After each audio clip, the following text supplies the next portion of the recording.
Friends, hair shining and గ్రోతింగ్ కోసం నేను ఒక టిప్ చెప్తున్నాను, ట్రై చేయండి. ఇది మందారం ఆకులు అండ్ గోరింటాకు, బీట్రూటు, మందారం ఫ్లవర్స్ అండ్ పెరుగు, వీటన్నిటిని బాగా కడిగేసుకొని పక్కన తీసుకోండి.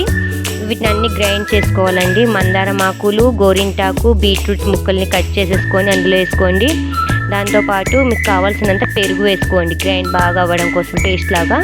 ఇప్పుడు ఇది గ్రైండ్ చేసుకోండి. ఈ పేస్ట్ని మీరు హెయిర్కి పెట్టుకోండి. హెయిర్ అంతా ముందే క్లీన్ చేసుకొని పెట్టుకోవాలి. హెయిర్ వాష్ చేసుకున్నాక పెట్టుకోండి. మీ వైట్ హెయిర్స్ అన్నీ రెడ్ షైనింగ్లో అవుతాయి. హెయిర్ మాత్రం చాలా స్మూతీగా సిల్కీగా ఉంటుంది. హెయిర్ గ్రోతింగ్ కూడా బాగుంటుంది.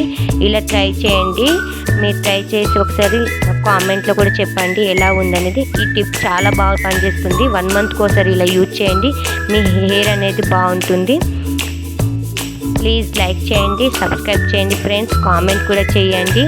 మీరు ఒకసారి ట్రై చేయండి, ఎలా ఉందో కూడా చెప్పండి. ఇలా కొద్దిగా హెయిర్ అంతా తీసుకొని మీరు ప్యాకింగ్ చేసేసుకొని ఒక 1 అవర్ తర్వాత మీరు కడుక్కోవాలి. నెక్స్ట్ డే మీరు షాంపూ స్నానం చేసుకోండి, చాలా బాగుంటుంది. ట్రై చేసి చెప్పండి friends. Thank you for watching my video. Thank you.